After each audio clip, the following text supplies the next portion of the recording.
안녕하세요. 30대 후반의 애엄마입니다. 다른 건 아니고 저도 제 삶을 한번 이야기해 보고 싶어요. 칭찬을 듣고 싶은 건지 위로를 듣고 싶은 건지 참 기구했던 저의 삶 한번 이야기해 볼게요. 저는 서울에서 태어났습니다. 저희 어머니는 술집을 운영하고 계셨어요. 아버지는 도박이 직업이셨고요.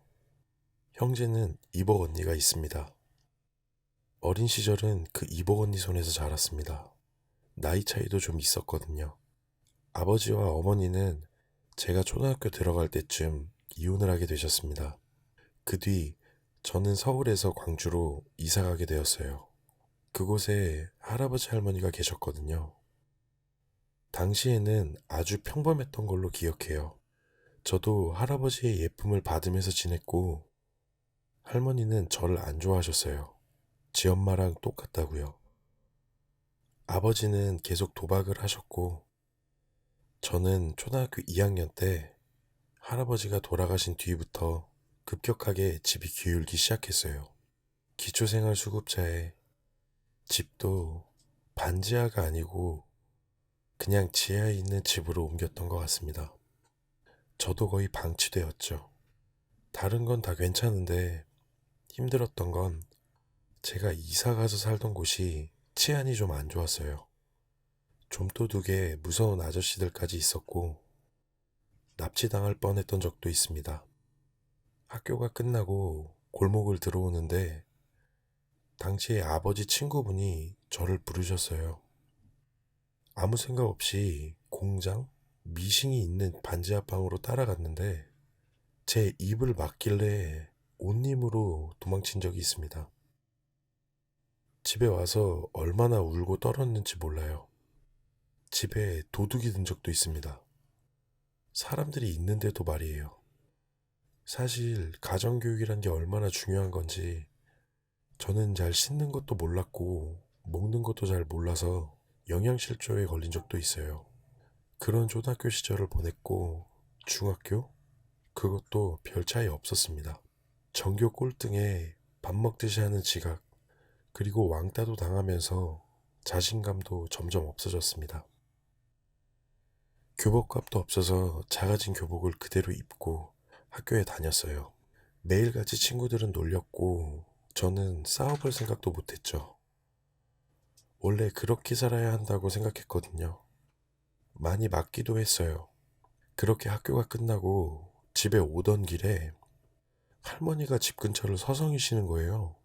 그래서 뭐 하냐고 물어보니 집이 어딘지 물어보시더라고요. 네. 할머니는 치매가 오셨어요. 한 6개월 정도? 길 가다 소변도 보시고 저도 못 알아보시고 아버지는 그런 사실을 아시고는 집에도 거의 안 들어오시기 시작했어요. 라면 하나 끓여서 할머니랑 나눠 먹는 게 거의 일상이었죠. 그러다 어머니가 찾아오셨어요. 엄마가 자기랑 가자고 하시는 거예요. 근데 거절을 못했어요. 저도 참 나쁜 사람이죠. 정말 할머니한테 눈길 한번 안 주고 짐을 챙겼어요. 낡은 옷, 책, 구멍난 신발, 작아진 교복을 챙기는데 어머니가 우시더라고요. 저는 정말 뭐가 잘못됐는지도 몰랐는데 말이죠. 그렇게 저는 할머니를 두고 나왔어요. 서울로 다시 올라가는 버스 안에서 얼마나 울었는지 인사도 못한 게 아직도 가슴속에 한이 됩니다. 저는 서울에 왔어요. 엄마랑 살기 시작하면서 새 집에 내 방, 새 교복과 새 신발, 깨끗한 옷과 처음 가져보는 컴퓨터, 방 2개의 집, 다세대 주택 2층이었는데 아침에 들어오던 햇살을 잊을 수가 없습니다. 그렇게 서울 중학교에 전학을 가면서 전교 꼴찌만 하던 제가 학원에, 과외에 정말 열심히 공부했던 것 같아요. 밤 늦게까지요. 사실 매일 밤 잠을 잘 못 잤어요. 도둑이 들어서 내 옷, 컴퓨터 가져가면 어떡하지? 라는 불안감도 있었거든요. 성적도 꾸준히 올랐고 저는 반에서 3등까지 할 정도로 노력하며 살았습니다. 어머니도 좋아하셨고요. 그렇게 행복한 나날을 보내고 있는데 아직도 선명한 꿈 하나가 기억이 나요. 제가 학교에 가고 있는데 저희 할머니가 학교 앞에서 두리번거리시는 거예요. 제가 그 모습을 보고 나서 골목길로 도망가는 꿈을 꿨어요. 그리고 며칠 뒤 할머니가 돌아가셨다는 연락을 받은 적이 있습니다. 아직도 이 꿈이 잊혀지지가 않네요. 마지막으로 저를 보고 싶으셨나 봐요. 저는 또 도망쳤네요. 그렇게 저는 고등학생이 되었고, 그때쯤 엄마는 남자친구가 생기셨어요. 그분은 저에게 용돈도 주고 같이 놀러도 다니면서 잘해주셨었고, 저도 참 좋아했었는데, 어느 날 밤에 누가 제 허벅지를 막 더듬는 거예요. 그래서 깼는데, 그 아저씨가 제 몸을 막 더듬고 있었어요. 공부하는데 수고했다고 안마해주는 거라고 그러더니 저에게 키스를 했어요.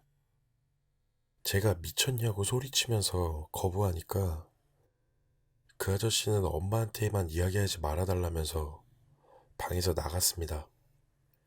그땐 무섭기도 했고 엄마가 상처받을 생각에 이야기하지 못했는데 얼마 안 돼서 그 아저씨랑 헤어지시더라고요. 저는 얼마 뒤 성인이 되었어요. 수도권 대학에 가게 되었고 제가 22살에 한 남자를 만났습니다. 엄청 무섭게 생겨서 친해지고 싶지 않았는데 너무 적극적으로 저에게 다가왔고 처음이었던 것 같아요. 누군가가 저를 그렇게 세심하게 챙겨주었던 게.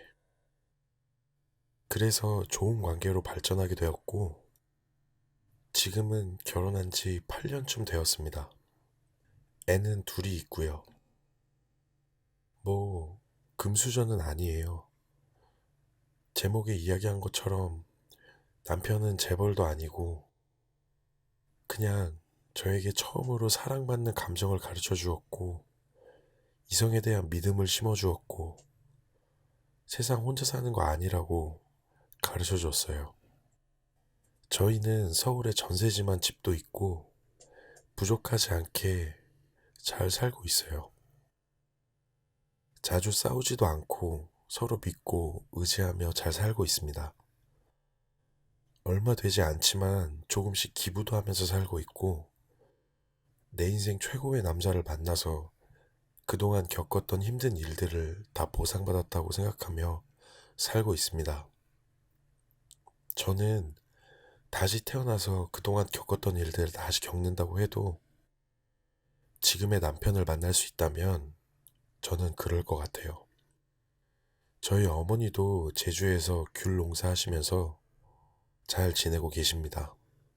저도 너무나도 힘든 시절을 겪었지만 지금은 그 시절 생각하면 이제는 별일 아니었다라는 생각까지 들기도 하네요. 혹시 힘든 일 겪으시고 계신 분들이 있다면 힘이 되었으면 좋겠어요. 제 삶에 대한 이야기 들어주셔서 감사합니다.